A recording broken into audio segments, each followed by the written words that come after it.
12:05 del mediodía, continuamos en esto que no es lo que parece por Radio Plus, la 96.7 de La Plata. Capocha, vamos rápido con los teléfonos y los mensajitos que ya tenemos a alguien en línea esperando para seguir hablando de Néstor Kirchner, por favor. Bueno, los saluda Lucas Gorch, dice, saludos a Carlos, me alegro que anden juntos, y dice, impecable Arcila, dice. Está bien, sí. Él siempre está a la izquierda, a la izquierda, un fenómeno. Bueno, un gran saludo para Lucas Gorch.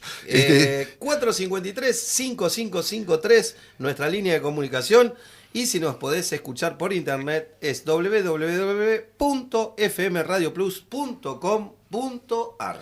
Y lo que decía, que ya teníamos a alguien en línea, digo, un verdadero lujito y un verdadero gusto que se preste a salir con nosotros. Me refiero a Artemio López, el director de Encuestadora X, y también de ahí de algo muy importante, de un blog que es Rumble Tumble, que en los peores momentos del gobierno kirchnerista, no digo los peores momentos, los peores momentos que se enfrentaba Néstor y se enfrentaba Cristina con la crisis del campo, digo, fue muy esclarecedor el blog de Artemio López contando algunas cosas, como también lo fue en el 2009, digo, después de aquella derrota por 2 puntos en la provincia de Buenos Aires frente a Narváez, donde siempre me voy a acordar ir a una charla de Artemio López acá en La Plata, saca los papelitos y empieza a decir, dice, Kirchner en el interior bonaerense, en las peores zonas, sacó el 23%, y si vos te ponías a pensar con lo que había sido la crisis del campo, el 23% en aquella lista testimonial de Néstor primero y Scioli segundo, era una enormidad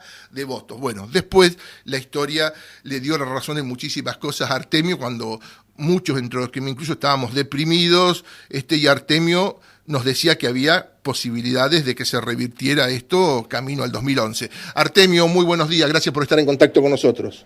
No, gracias por llamarme. No, por favor, el gusto es nuestro. Digo, bueno, 2 años del fallecimiento de Néstor Kirchner, digo, ¿qué resaltás? ¿Qué pensamiento, qué sensación tenés, Artemio?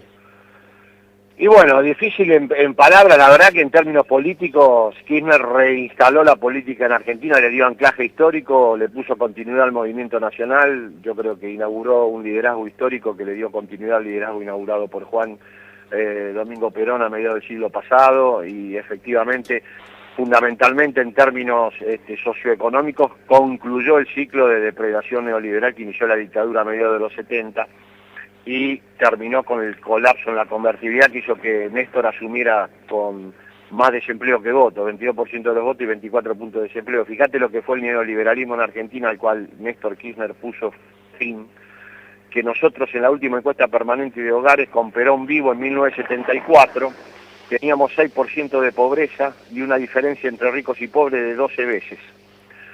Cuando la salida del neoliberalismo en 2001, esos 6% se habían convertido en 54. Ese es el país que toma Néstor Kirchner. Y aquellas 12 veces de diferencia entre ricos y pobres estaba en 32 veces. Y obviamente el desempleo, que con Perón era de 3 puntos, a mediados de los años 70 era de 24 puntos cuando asume Néstor. Bueno, a partir de la inauguración del ciclo del kirchnerismo, del peronismo kirchnerista, esto se fue revirtiendo. Y hoy, bueno, tenemos un país donde queda muchísimo por hacer, pero estamos bien lejos de la catástrofe que significó la experiencia neoliberal, el experimento neoliberal, que hizo que la Argentina fuera, en términos socioeconómicos, quizá el experimento de mayor decadencia y deterioro de los que se conoce en la literatura reciente sobre pobreza, desempleo e inequidad distributiva. Bien, digo, y te pregunto esto, digo, a ver, yo tengo un concepto, digo, a los que nos tildan y nos denigran por hacer periodismo militante, digo, yo creo que enfrente, digo, lo que tenemos es, digamos, en la mayoría de los casos, un periodismo lobista de determinados factores de poder. Digo, ¿por qué, digo, te jugaste como te jugaste y largaste el blog ese Rumble Tumble, donde la verdad, digo, para muchos, fue una enseñanza, digo, las cosas que tirabas ahí? No, bueno, yo antes que cualquier otra cosa soy un militante político. Yo me formé a nivel político y también a nivel personal, por supuesto, en la militancia de los años 70 y 80, y eso fue lo que siempre dominó mi perspectiva. Esté equivocado o no, eso para mí era central. Y yo creo profundamente en el proyecto que inauguró Néstor y continúa Cristina, con lo cual, como nunca me planteé la consistencia de la objetividad y no tuve ningún dilema con respecto a si hay que intervenir inscripto y decir desde donde uno habla o no, porque eso, digamos, es una polémica que en ciencias sociales está zanjada hace ya más de un siglo.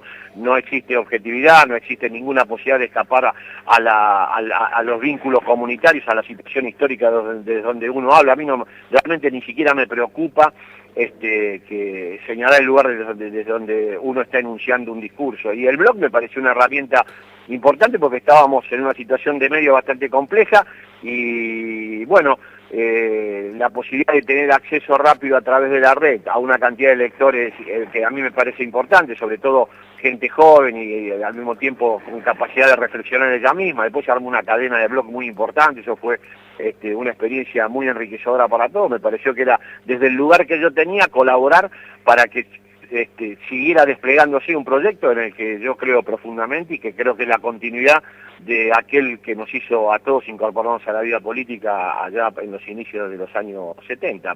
Es una cuestión de militancia política. La militancia que pude hacer a mi edad y con los elementos que hoy disponemos, que bueno, sabemos aprovecharlos en lo que podemos, lo aprovechamos al máximo, nada más que eso.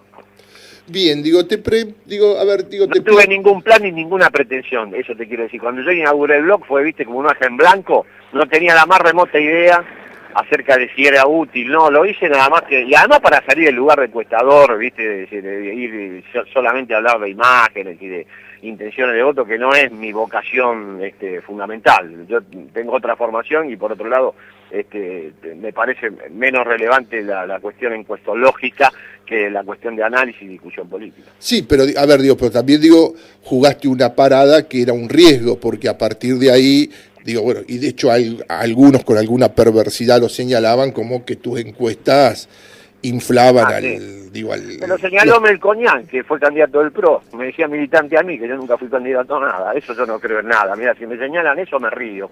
No tiene la más mínima consistencia, a vos te debe pasar también, o sea, eso no puede sostenerse en una discusión de café ni 2 minutos.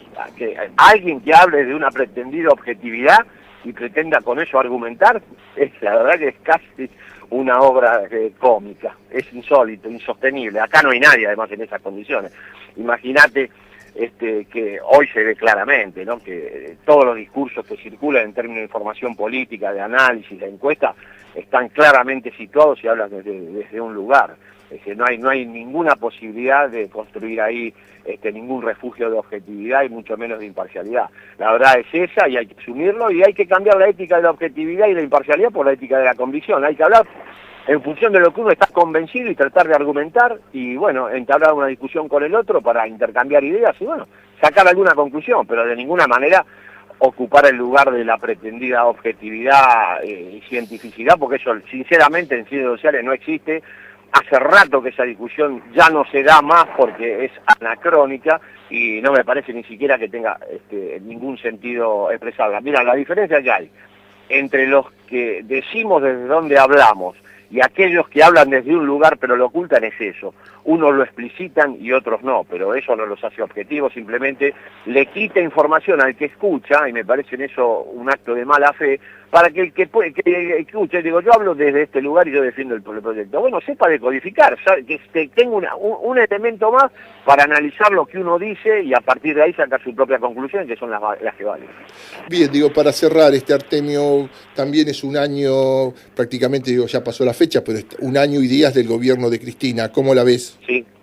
Bueno, muy bien, profundizando las líneas, no lo digo yo, lo decía Néstor ya cuando él analizaba el gobierno de Cristina Kirchner, profundizando lo que se inició en 2003, obviamente en otra coyuntura sociopolítica e histórica, no se podían llevar adelante las medidas que llevó Cristina adelante, desde la 125, ley de medio, estatización de la FJP, bueno, toda la profundización del modelo iniciado en 2003, que culminó ahora recientemente con la captura del 51% de las acciones de YPF, el plan de vivienda, bueno, la estatización de aerolíneas. Es un sinnúmero de medidas que están en línea con lo que el modelo que se inició en 2003 iba a realizar, pero obviamente las condiciones en que encontró el país Néstor, vuelvo a insistir, no estaban en las circunstancias poder llevar adelante esta política que llevó adelante luego Cristina, porque el país cambió. Néstor recibió, la verdad, una toldería y devolvió un país.